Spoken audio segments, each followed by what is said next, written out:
Why you sabotage everything good in your life. You got the job. The relationship was going well. Things were finally falling into place. And then, without fully understanding why, you ruined it. Not because someone stopped you, not because life got in the way, not because you ran out of time or money or luck, but because some quiet, invisible part of you decided, without asking your permission, that you didn't deserve it. You pulled back when you should have moved forward. You started an argument that didn't need to happen.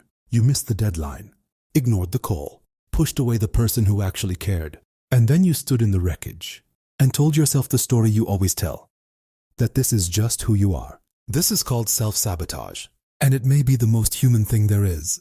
The philosopher Søren Kierkegaard once wrote, "The most common form of despair is not being who you are, but there is a deeper despair, being exactly who you are, and destroying everything good that comes from it." Why do we do this? Why does the human mind turn against itself? Why do intelligent, capable, loving people repeatedly undermine the very things they say they want?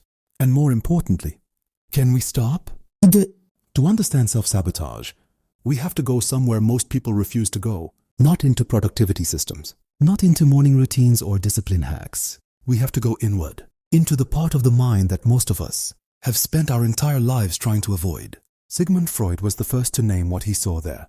He called it the death drive, thanatos, the unconscious pull toward destruction, toward undoing, toward returning to a state of nothingness. He believed that within every human being, there are two forces locked in constant war. Eros, the drive toward life, connection, creation, and thanatos, the drive toward dissolution, repetition, and self-destruction. Most of us live our entire lives without ever noticing this war is happening. We just notice the wreckage it leaves behind, the opportunities we didn't take, the relationships we couldn't keep, the versions of ourselves we almost became. But Freud only saw part of the picture. The psychologist Alfred Adler saw something else, something quieter, more personal, more devastating. He called it the inferiority complex. Not the obvious kind, the person who openly admits they feel worthless, but the hidden kind, the deep, buried, almost unconscious belief that you are fundamentally not enough, that you do not deserve the good things life offers, that success, love, peace, and belonging are for other people, not for someone like you. And so when good things arrive, when the relationship deepens, when the career begins to take off, when life finally starts to resemble what you dreamed, the mind panics, not because it wants you to suffer, but because it does not believe these good things will stay. And so it destroys them first, before they have the chance to leave on their own. This is the terrible logic at the heart of self-sabotage. Think about it this way. Imagine a person who grew up in a home where love was conditional, where praise was rare and criticism was constant, where they learned very early that their worth depended on their performance, and that even their best was never quite enough. That child grows up. They leave the home. They build a life, but the belief remains, buried deep beneath the adult vocabulary, beneath the confidence they have learned to perform, beneath all the years of trying to prove the opposite. And then someone loves them, really loves them, unconditionally, steadily, without an agenda. And instead of resting in that love, they start to dismantle it. Because love without conditions is something they have never known. And what we have never known, we cannot trust. This is the tragic logic of self-sabotage. It is not weakness. It is not stupidity. It is not a character flaw. It is a protection mechanism. Old, primitive, and deeply misguided. The child who was told they were not enough grows into the adult who proves it, again and again and again. Not because they want to fail, but because failure feels familiar. And familiarity, no matter how painful, feels like safety. We repeat what we know, even when what we know is hurting us, even when we can see it happening, even when we desperately want it to stop, because the mind would rather have painful certainty than uncertain joy.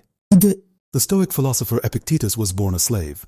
He had every external reason to believe the world would crush him. He owned nothing. He controlled nothing outside himself. And yet from that place of total external powerlessness, he wrote some of the most liberating words in human history. Man is not disturbed by events, but by the opinions he has about events. What disturbs us is not failure itself. It is what failure means to us. The story we tell ourselves about who we are, what we deserve, and what we are capable of. Self-sabotage is a story. A very old, very convincing, very well-rehearsed story, written by people and experiences, from before we were old enough to question them, from before we had the words to disagree, from before we knew there was another way to see ourselves.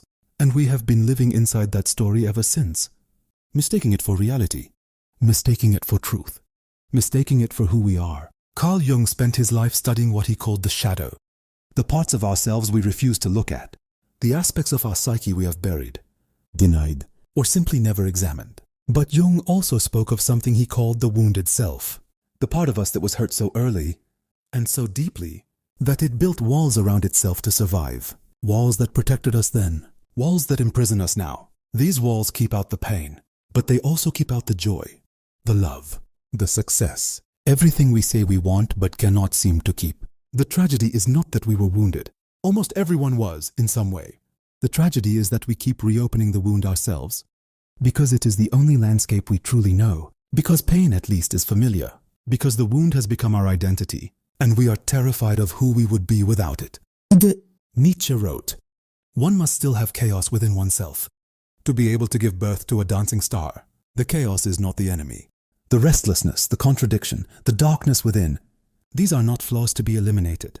They are raw material, but only if you look at them, only if you name them, only if you stop pretending they aren't there and start asking what they are trying to tell you. Self-sabotage lives in the dark. It feeds on silence and shame and the stories we never question. The moment you bring it into the light, the moment you look directly at it and say, I see you, I know what you are, and I know where you came from, it begins to lose its power. Not all at once, not without effort, but it begins. The existentialist philosopher Albert Camus wrote, "In the midst of winter, I found there was, within me, an invincible summer." This is not optimism. Camus was not a naive man. He lived through war, loss, and the full weight of human absurdity. This is something harder than optimism. This is the refusal to let the wound have the final word. The recognition that beneath all the self-destruction, beneath all the patterns and the panic and the protection mechanisms, there is something in you that has never stopped wanting to live. Fully, freely, without the weight of all that old pain. That part of you is not broken. It is waiting. So how do we stop? Not by trying harder. Not by forcing discipline on a wound that needs healing. Not by punishing yourself for every act of self-sabotage, as if punishment were the same as change. It begins with a question. One question. Simple and almost unbearably difficult. What am I afraid would happen if things actually went well? Not, why do I keep failing? Not, what is wrong with me? But, what am I protecting myself from by making sure I never fully succeed? Sit with that question. Really sit with it. Don't rush to answer it. Don't let your mind give you the easy answer, the one that lets you off the hook. Let the real answer rise slowly, the way truth always does, from somewhere deeper than thought. Because somewhere in that answer is the belief that has been running your life from the shadows. Marcus Aurelius wrote, "You have power over your mind, not outside events. Realize this and you will find strength. The mind that sabotages you is the same mind that can heal you. It is not your enemy. It never was. It is a frightened part of you that learned the wrong lessons from the right pain, and it needs not punishment, but understanding, not silence, but honest, patient, compassionate attention. You are not broken. You are not cursed. You are not doomed to destroy everything good that enters your life. You are someone carrying a very old wound that was never properly tended to, a story that was written about you before you were old enough to write your own, and tending to it, choosing, slowly and imperfectly, to question the story, to sit with the fear, to let the good things stay. That is the bravest thing you can do. Not for the job, not for the relationship, not for the version of success the world told you to want. For yourself, for the part of you that has been waiting, quietly, patiently for a very long time, to finally be told, you were always worth it. You just forgot. Think about it.